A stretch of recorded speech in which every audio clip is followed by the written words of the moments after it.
ഞാനേ ഇവിടെ നിന്ന് പ്രസംഗിച്ചുകൊണ്ടിരുന്നപ്പോൾ എസ്തറിനെ കുറിച്ച് പറഞ്ഞപ്പം യേശു എന്നോട് പറഞ്ഞു, നീ അമ്മയില്ലാതെ വളരുക എന്ന്. ഇടക്കിടയ്ക്ക് മാറിയിരുന്നൊക്കെ കരയും. മക്കളെ, യേശു ഉണ്ട് കൂടെ. അമ്മയെക്കാളും വലിയൊരു സ്നേഹം യേശുവിൻ്റെതാണ്.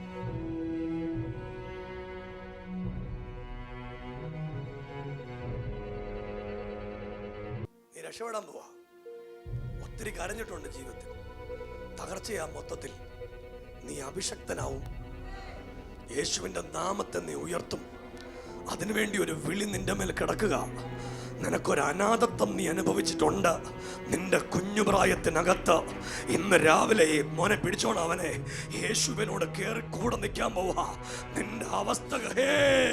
നിന്റെ അവസ്ഥക്കൊക്കെ മാറ്റം വരാൻ പോവാ. നീ ആള് മാറുന്നത് പോലെ ദൈവരാജ്യത്തെ ശുശ്രൂഷിക്കാൻ ഇന്ന് രാവിലെ ദൈവം നിന്നെ അഭിഷേകം ചെയ്യാൻ പോവാ.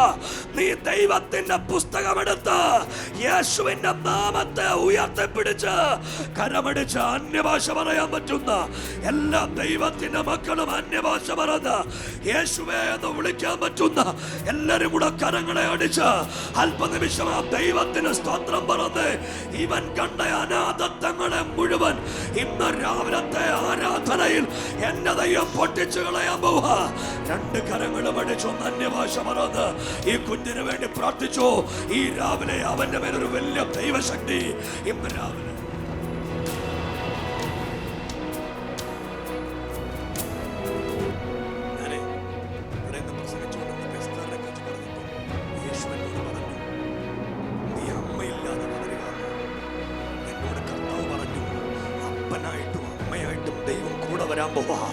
കൈയടിച്ച് ദൈവത്തിന് ആമീൻ പറയാൻ പറ്റുന്ന എല്ലാ ദൈവത്തിന്റെ മക്കളും കൂടെ കരമടിച്ച് അന്യഭാഷ പറഞ്ഞ് ദൈവത്തിന് സ്തോത്രം പറഞ്ഞ് ഇവൻ അനുഭവിക്കുന്ന സകല അനാഥത്വങ്ങളെയും ഇന്ന് രാവിലത്തെ ആരാധനയിൽ എൻ്റെ ദൈവം മാറ്റിക്കളയാൻ പോവാ. ഇവന്റെ അമ്മ ശ്രീജയുടെ മേൽ ഒരു ദൈവത്തിന്റെ പ്രവൃത്തി വ്യാപരിക്കാൻ പോകുക. എല്ലാ കരങ്ങളും അടിച്ച് അന്യഭാഷ പറഞ്ഞ് യേശുവേ എന്ന് വിളിക്കാൻ പറ്റുന്ന ആളുകൾ ഒരുമിച്ച് ചേർന്ന് ഈ കുഞ്ഞിന് വേണ്ടി ഒന്ന് പ്രാർത്ഥിച്ചേ. അൽമമേ റിമന ഘടക ധന ഘടക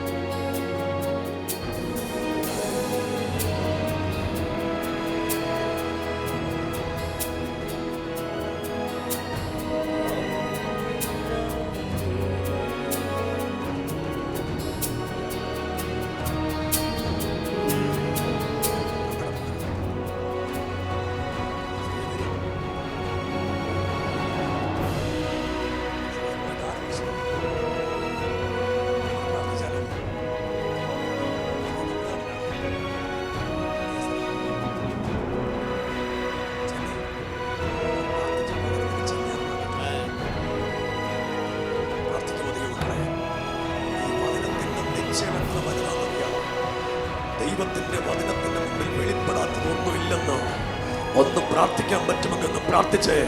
ചെന്നൈയിലേക്ക് ദൈവം ഒന്ന് ഇറങ്ങിച്ചെല്ലട്ട. ചെന്നൈയിലേക്ക് ദൈവത്തിന്റെ പവർ ഒന്ന് ഇറങ്ങിച്ചെല്ലട്ട. ഈ അപ്പനും മോനും ഒക്കെ ദൈവത്തിന്റെ വേല ചെയ്യാനുള്ളതാ.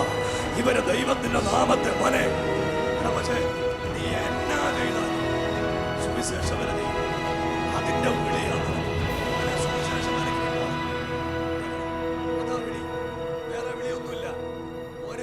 പറഞ്ഞു വിടരുത്.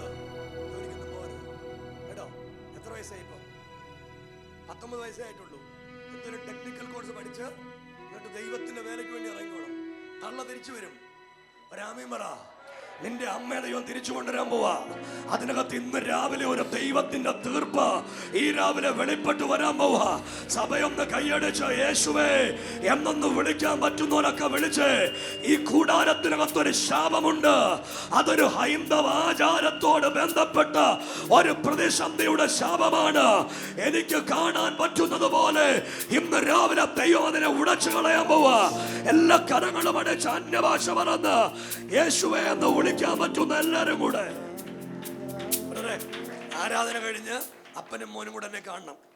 ഇതിന്റെ ബാക്കി ഡീറ്റെയിൽ മൊത്തം പറയും കേട്ടോ. കുഞ്ഞെ, അമ്മയുടെ കാര്യത്തിൽ ഒരു തീരുമാനം ഉണ്ടാക്കും. സങ്കടം ഉണ്ടില്ലയോ? ഉണ്ടടാ. ഇവനെ ഇടക്കിടയ്ക്ക് മാറിയിരുന്നൊക്കെ കരയും കേട്ടോ. മക്കളെ, യേശു ഉണ്ട് കൂടെ. അമ്മയെക്കാളും വലിയൊരു സ്നേഹം യേശുവിൻ്റെതാ. ഞാൻ ഈ ദൂത് പറഞ്ഞു, വചനം പറഞ്ഞുകൊണ്ടിരുന്നപ്പോൾ ദൈവം എന്നോട് പറഞ്ഞു ഈ വെള്ളയിട്ട മോനെ വിളിക്കാൻ പറഞ്ഞു.